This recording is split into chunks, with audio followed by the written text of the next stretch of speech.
Hello friends, welcome to true और false channel. Manusmriti लंबे वक्त से विवाद का विषय रही है। इस वीडियो में मैं निष्पक्ष रूप से मनुस्मृति के सत्य के बारे में बताऊंगा। मनुस्मृति एक प्राचीन हिंदू लीगल टेक्स्ट यानी कानून की किताब है, पर यह आजकल का संविधान वाला कानून नहीं बल्कि मनु नाम के एक महर्षि द्वारा उस काल के समाज में चल रहे व्यवहार, नियमों और निर्देशों का संकलन है। यह ना तो किसी राजा या राज्य के द्वारा बनाया गया है, ना स्वीकार किया गया है एज ए लीगल टेक्स्ट या विधि संहिता के तौर पे। यह लॉ की बजाय रिकमेंडेशन के रूप में माना जा सकता है। आज तक के भारत के इतिहास में ऐसा कोई उदाहरण नहीं मिलता कि मनुस्मृति किसी राज्य का लॉ था, कानून था। एक्चुअली मनु एक महर्षि थे, बहुत ज्ञानी थे। एक बार उनके पास अनेक ऋषि मुनि, समाज के गणमान्य लोग गए और समाज की व्यवस्था के बारे में सुझाव और निर्देश मांगे। मनु द्वारा बताई गई बातें मनुस्मृति में संकलित हैं। मनुस्मृति उन तमाम हिंदू धर्मशास्त्रों में से एक है जो समय समय पर ऋषि मुनियों द्वारा लिखे जाते रहे। धर्मशास्त्रों की संख्या 18 से लेकर 100 तक मानी जाती है। कुछ प्रसिद्ध धर्मशास्त्र हैं याज्ञवल्क्य स्मृति, नारद स्मृति, विष्णु स्मृति आदि। मनुस्मृति पहली सदी ईसा पूर्व से लेकर तीसरी सदी में लिखी मानी जाती है और सबसे प्रसिद्ध है। ऋषि मनु इसके रचनाकार हैं। ज्ञान उन्हीं का है, पर लेखक अनेक हैं जैसे भृगु। यह समाज और व्यक्तियों के कर्तव्यों, अधिकार, नियम, व्यवहार आदि के बारे में बताती है। सन 1776 में British scholar sir William Jones ने इसकी संस्कृत से इंग्लिश में ट्रांसलेशन करवाया था। इसके पीछे उनका उद्देश्य था कि ब्रिटिश सरकार को हिंदुओं के लिए कानून बनाने थे। हिंदू में कोई कानूनी किताब निश्चित नहीं थी। रिसर्च करने पर उन्होंने मनुस्मृति को ही सेलेक्ट किया। मनुस्मृति का असली नाम मानव धर्मशास्त्र है। मनुस्मृति तो आधुनिक नाम दिया गया है। यह कविता शैली में लिखी गई है। मानव धर्मशास्त्र की 50 से ज्यादा पांडुलिपियां यानी मैन्युस्क्रिप्ट्स मिली हैं। सबसे पुरानी मैन्युस्क्रिप्ट कोलकाता में मिली है, जिसकी कमेंट्री यानी टीका कुलुक भट्ट ने किया है। मनुस्मृति की ओरिजिनल मैन्युस्क्रिप्ट किसी के पास नहीं है। जो 50 पांडुलिपियां मिली हैं वो अलग अलग लोगों ने कई सौ साल में लिखी हैं। मनुस्मृति में बड़े पैमाने पर अलग अलग लेखकों ने अपने मन से उसमें बातें जोड़ी हैं। इसको 50% तक माना जाता है, यानी अंतर्वेशन या इंटरपोलेशन की भरमार है। मूल किताब में लगभग 1 लाख श्लोक थे, पर आज सिर्फ लगभग 2700 श्लोक ही मौजूद हैं। अब समझते हैं कि इस किताब पर विवाद क्यों है। तमाम दलित नेता, सामाजिक संगठन, ईसाई मिशनरी और इस्लामी ऑर्गेनाइजेशन मनुस्मृति को दलित विरोधी और महिला विरोधी बताते हैं। इस किताब को कई बार जलाकर विरोध किया जाता है। अब अगर इस किताब में ऐसी गलत बातें लिखी हैं तो इसको जला देना ही सही है। पर क्या यह किताब इतनी बुरी है? समझते हैं। मनुस्मृति का विश्लेषण करते समय इस बात का ध्यान रखना चाहिए कि इसकी मूल ओरिजिनल किताब उपलब्ध नहीं है। जो मौजूद है वो परस्पर विरोधी बातों से भरी हुई है। एक लेखक एक ही विचार रखता है, ना कि विरोधाभासी, कॉन्ट्राडिक्टरी। उदाहरण के लिए आयुर्वेद में और लोक रीति के हिसाब से सर्दियों में दही नहीं खाना चाहिए, क्योंकि उसकी तासीर ठंडी होती है और वो कफ पैदा करता है। पर अगर किसी आयुर्वेद की किताब में शुरू के पेज में यह लिखा हो कि दही सर्दियों में नहीं खाना चाहिए और बाद के किसी पेज पर यह लिखा हो कि दही सर्दियों में खूब खा सकते हैं, तो साफ है कि किताब में कोई प्रिंटिंग मिस्टेक है। इसी तरह मनुस्मृति में बहुत विरोधाभासी बातें लिखी हुई हैं। इसके पीछे जातिवादी, पथभ्रष्ट और स्वार्थी लोग माने जाते हैं।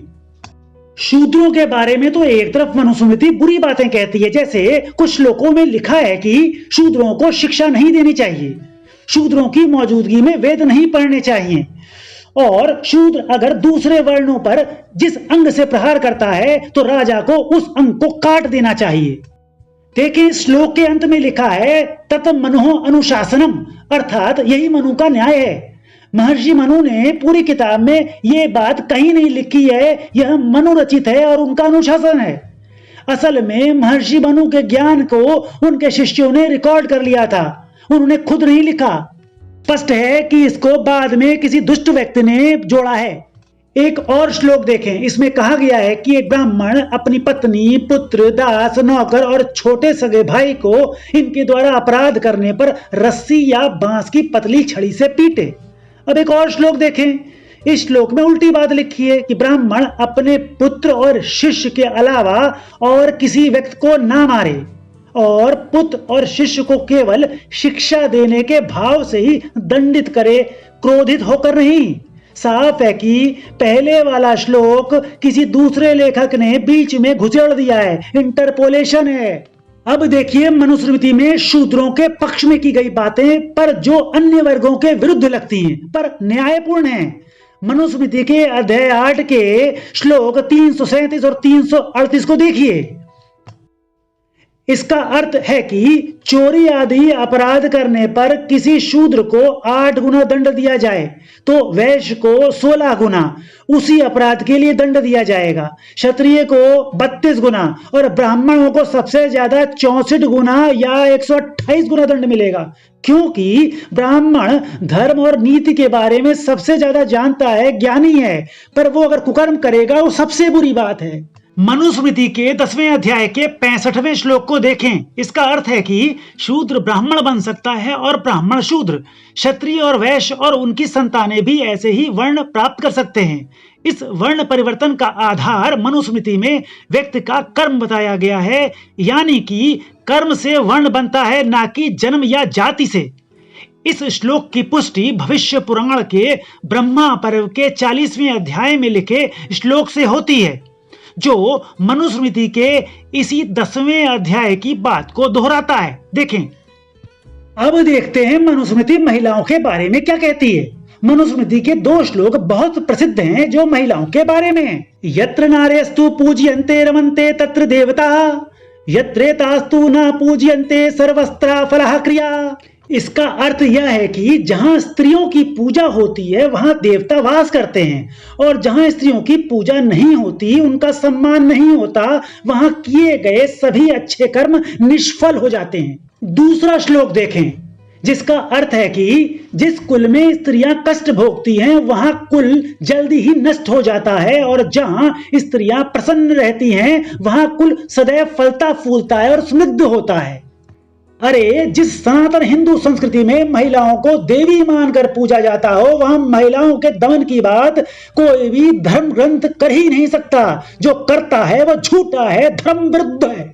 इस सारे एनालिसिस विश्लेषण से स्पष्ट है कि प्राचीन मनुस्मृति उस कालखंड की दृष्टि से एक उचित किताब है, लेकिन वर्तमान में इसका शुद्ध संस्करण ही स्वीकार्य है। मिलावटी किताबों पर प्रतिबंध लगना चाहिए। मनुस्मृति सिर्फ गंदी राजनीति का शिकार रही है। इसका विरोध करने वालों ने कभी इसको पूरा पढ़ा ही नहीं। आज के इंटरनेट के युग में मनुस्मृति के नाम पर समाज में घृणा और द्वेष फैलाने वालों की पोल खुल चुकी है। जिस हिंदू संस्कृति में एक क्षत्रिय राजा रामचंद्र जी ब्राह्मण गोत्र के रावण का वध करते हैं, उसके कर्म के आधार पर, क्योंकि वह पापी और कुकर्मी था। जहां महर्षि परशुराम दुष्ट क्षत्रियों का नाश करते हैं, जहां गौपालक यदुवंशी वर्ग के श्री कृष्ण भगवान रूप में पूजे जाते हैं, जहां देवियों की पूजा होती है, ऐसी महान हिंदू संस्कृति में धार्मिक रूप से भेदभाव हो ही नहीं सकता। दुनिया के सबसे प्राचीन और बड़े महाकाव्य रामायण के लेखक महर्षि वाल्मीकि और महाभारत के लेखक महर्षि वेदव्यास ब्राह्मण वर्ग के नहीं थे। जबाली उपनिषद के लेखक वैदिक ऋषि जबाली थे जो शूद्र थे। जबाली उपनिषद पहली पुस्तक है जिसमें मस्तक पर भस्म से 3 रेखाएं बनाने का तरीका और लाभ बताया गया है। सत्य सदा सत्य ही रहता है, सच दब सकता है पर मरता नहीं। हिंदू धर्म के विरुद्ध लंबे समय से चल रहे दुष्प्रचार और साजिशों का अब पर्दाफाश हो चुका है। दुनिया का सबसे प्राचीन और लोकतांत्रिक धर्म सनातन हिंदू धर्म है। वैदिक, मूर्ति पूजक, जैन, बौद्ध, सिख, चारवाक यानी नास्तिक सभी सनातन हिंदू धर्म के अंग हैं। सनातन धर्म किसी एक धार्मिक पुस्तक पर आधारित नहीं है, जैसा कि दुनिया के पैगंबरवादी मजहब होते हैं। हिंदू धर्म में उसकी धार्मिक किताबों, देवी देवताओं पर प्रश्न करने की छूट रहती है, पर दुनिया के प्रमुख अब्राहमिक रिलीजन पैगंबरवादी मजहबों में ऐसा करने का एक ही दंड है, मृत्यु दंड। दुनिया के इन बड़े रिलीजियंस की रिलीजियस बुक्स में विरोधाभासपूर्ण और मानवता विरोधी बातें लिखी हुई हैं। बाबा साहेब अंबेडकर ने अपनी किताब पाकिस्तान और पार्टीशन ऑफ इंडिया में इस बात को साफ लिखा है। इसके विपरीत मनुस्मृति कोई रिलीजियस बुक या धार्मिक किताब नहीं है। आज के काल में इस पर राजनीति करना अपनी मूर्खता को ही प्रदर्शित करना है। फेमस स्कॉलर संजय दीक्षित जी, जो द जयपुर डायलॉग नाम की संस्था के अध्यक्ष हैं, ने 5 लाख रुपए की इनाम की घोषणा की हुई है कई सालों से कि अगर कोई मनुस्मृति का विरोधी यह सिद्ध कर देगा कि मनुस्मृति में लिखा हुआ है कि वर्ण व्यवस्था जन्म पर आधारित है ना कि कर्म पर, तो उसको 5 लाख का इनाम मिलेगा। पर आज तक कोई उनके पास नहीं आया। यह वीडियो आपको कैसा लगा कमेंट सेक्शन में जाकर बताएं। वीडियो को लाइक और शेयर करें। ट्रू और फॉल्स चैनल को सब्सक्राइब जरूर करें और बेल आइकन यानी घंटे का निशान प्रेस करें, जिससे कि आपको नए वीडियो तत्काल देखने को मिले। नमस्कार।